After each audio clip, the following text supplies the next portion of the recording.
औज़ुबिल्लाहिमिनश्शैतानिर्रजीम बिस्मिल्लाहिर्रहमानिर्रहीम। Victoria media के नाज़रीन सामीन आपको अरुण तनूरी का दावत सलामत। नाज़रीन सामीन, कल एबटाबाद का मौसम जो है इंतहाई सर्द सा, बलाई इलाके जो है हमारे नथिया गली, ठंडियानी, बकोट, इसके ऊपर बर्फबारी हुई है, जबकि शहर के अंदर बारिश थी। आज वेदर बेहतर है। इस हवाले से आज हमारे साथ बात करने के लिए सीनियर जर्नलिस्ट नवीद अकरम अब्बाई साहब मौजूद हैं। इनसे हम जानेंगे कि कल का जो दिन बर्फबारी की वजह से रोड ब्लॉक थे या खुले थे या कोई लैंड स्लाइडिंग तो उस एरियाज में नहीं थी। शुक्रिया जी। नवीद साहब, बताइएगा हमारे देखने सुनने वाले नाजरीन को कि कल का जो सिचुएशन थी, क्योंकि आपके उस एरियाज में, बकोट एरियाज में, नथिया गली, ठंडियानी, इन एरियाज में जो है बर्फबारी हुई है, जबकि हमारे शहरी हल्कों में जो बारिश थी उसकी वजह से सर्दी की शिद्दत में भी इजाफा है। तो आपके उस इलाके में, क्योंकि बकोट रोड है, उसके ऊपर भी बर्फबारी हुई है, लैंड स्लाइडिंग भी मुख्तलिफ जगहों पर है, क्या कोई का रोड बंद तो नहीं रहा? जी शुक्रिया अरुण तोड़ साहब। गर्म कमरों में बैठ के, हीटरों के सामने बैठ के, अंगीठियों के सामने बैठ के बात करना कि जी वहाँ पे बर्फबारी हो रही है, जन्नत नज़ीर इलाके, बड़ा खूबसूरत लगता है। मगर जब बंदा अमली तौर पे उन मसाइल का शिकार होता है, उस वक्त दिल जो है ना वो खून के आंसू होता है। मैं अपने इन अरबाब इख्तियार से बात करना चाहूँगा, अपने उन अवामी नुमाइंदों से बात करना चाहूँगा कि जो तो वोट लेने के लिए या अपनी जरूरियात के लिए तो उन गरीबों के दरों पे जो है ना उनको सोने नहीं देते हैं, बार बार खटखटाते हैं। मगर जब हम गलियात की बात करते हैं, जब हम सर्कल बकोट की बात करते हैं, जिसमें हम ठंडियानी से लेके यूबिया तक, मीरंजानी से लेके मछपुरी तक, जब ये इलाके मौसम सरमा आता है तो ये सर्द जन्म बन जाता है। जिस तरह आपने बात की, कल पहली स्नोफॉल हुई है, शायद दूसरी स्नोफॉल थी, मगर प्रॉपर जो है 3-4 इंच से ज्यादा जो बर्फ पड़ी है, कल पहला उसका बाकायदा सर्दियों का जो आगाज था, जिसको हम सियाला बोलते हैं, वो इसका शुरू हुआ है। सर्द हवाएं चलना शुरू हुई हैं। तो हमारे साथ मलिका कोसार, मरी और इससे मलिका जो है ये गलियात के इलाके हैं। तो अरुण तौरी साहब, मैं आपके प्रोग्राम की वसातत से अपने उन अरबाब इख्तियार से बात करना चाहूंगा जिनसे मेरी कल भी बात हुई थी। और जिस तरह आपने आज कुछ लोगों की बातें सुनी है, हम गए थे यहाँ पे, तो सर्कल बकोट की जो मेन इशारा है वो नथिया गली बकोट रोड है, फिर ठंडियानी पटन प्लेर रोड है। मतलब ये हमारे इन इलाकों के लिए मेन जो है शराइजें, छोटी राब्ता सड़कें होती हैं। सर्कल बकोट के लिए जाने वाली जो नथिया गली बकोट रोड है, ये इससे टोटल बेनिफिट जो मिल रहा है वो गलियार डेवलपमेंट अथॉरिटी को मिल रहा है। वहां से इन्होंने जो है पंपिंग स्टेशन लगे हुए हैं, वहां से पानी ऊपर लेके आते हैं। इनका जो गड़ंग नाला पे पंपिंग स्टेशन नंबर 1 है, उसके ऊपर जो एक बहुत बड़ा 5 स्टार होटल बन रहा है, उसके लिए ठेकेदार से फॉरेस्ट वालों ने और इन्होंने अपने तो बोलिए बेनिफिट्स लिए, उससे सारा मलबा होटल का उठा के जंगल में फेंका। उसकी वजह से 2 बूंद पड़ती है तो वो सारी बकोट रोड पे आती है और लोगों को अजाब बनता है।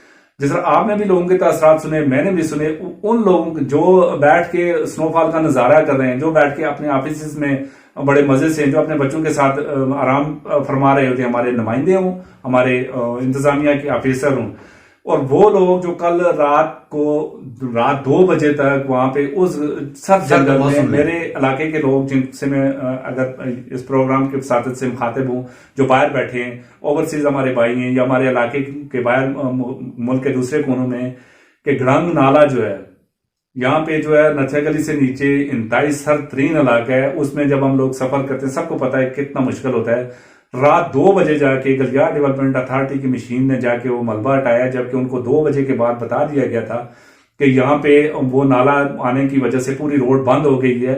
और सर्कल बकोट के लोग जो है, यहाँ से जो शाम की गाड़ियां चलती हैं उसमें हजारों मुसाफर होते हैं, ख्वातीन होती हैं, बच्चे होते हैं, और वो वहां पे फंस जाएंगे। तो इन्होंने ऊपर मेन रोड पे फोटो सेशन करवाए, जिसकी हमने भी कवरेज की बात की। गलियार डेवलपमेंट अथॉरिटी के हमारे जो यहाँ पे जिम्मेदार बैठे हुए थे, उनसे बात की कि एबटाबाद से जाने वाली हमारी गाड़ियां जो है वो फंसी हुई हैं, और जो अड्डे से लोग निकल रहे हैं वो परेशान हैं, उनके साथ फैमिलीज हैं। तो उन्होंने तो बड़ी तसल्ली से कहा कि जी हम अपनी मशीनरी जो है वो मूव कर रहे हैं, नथिया गली बकोट रोड पे भेज रहे हैं। अगर वहां पे एक मशीन चली जाती तो आधे घंटे का काम था, वो लोग निकल के अपने घरों में पहुंच जाते। मगर रात 2 बजे तक, बिलीव करें या जो बैठे हुए हैं, कि रात 2 बजे तक गड़ंग नाला में और पंपिंग स्टेशन पे लोगों ने गाड़ियां लगा के वो इंतजार करते रहे कि जी हमें कोई रेस्क्यू करेगा।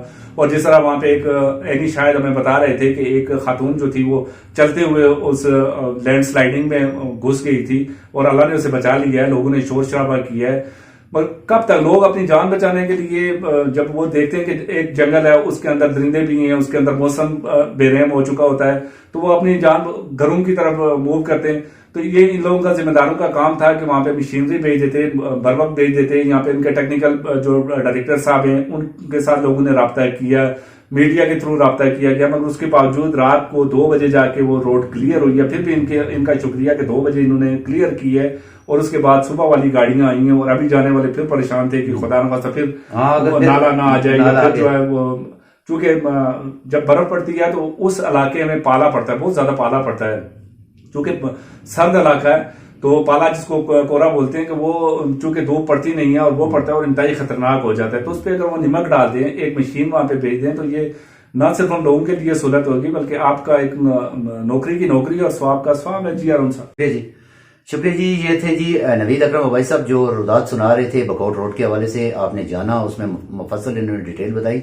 सबसे बड़ी बात यह है कि हमारे जो जिम्मेदार इदारे हैं, जिसमें deputy commissioner Abbottabad, Galiyat development authority, इनको चाहिए गड़ांग नाले के ऊपर से जो ये जितनी भी लैंड स्लाइडिंग है उसको बिल्कुल क्लियर किया जाए, उस रोड को साफ किया जाए, और उसके साथ जितने भी, क्योंकि बहुत बड़ी आबादी का इलाका है, उससे जितने बेनिफिट हैं वो गलियार डेवलपमेंट अथॉरिटी को मिलते हैं। अगर बेनिफिट वो लेते हैं तो कम से कम उनके लिए कुछ सहूलियत, उनके लिए कुछ जो मसाइल हैं उसको हल करने के लिए भी गलियार डेवलपमेंट अथॉरिटी को अपना पॉजिटिव किरदार अदा करना होगा। उसके जितने जिम्मेदारान भी हैं, क्योंकि ये लोग जो है हमारे अपने हैं, हमारे अपने इलाकों के लोग हैं, इनके साथ इनकी मुश्किलात को कम करने के लिए तमाम डिपार्टमेंट मौजूद है। मगर अफसोस के साथ ये कहना पड़ता है कि ये जितने डिपार्टमेंट भी हैं उनकी मुश्किलात को कम करने के बजाय उनके लिए मजीद मुश्किलात पैदा कर रहे हैं, और उसमें सबसे बड़ा किरदार जो है वो पॉलिटिकल माफिया का भी है।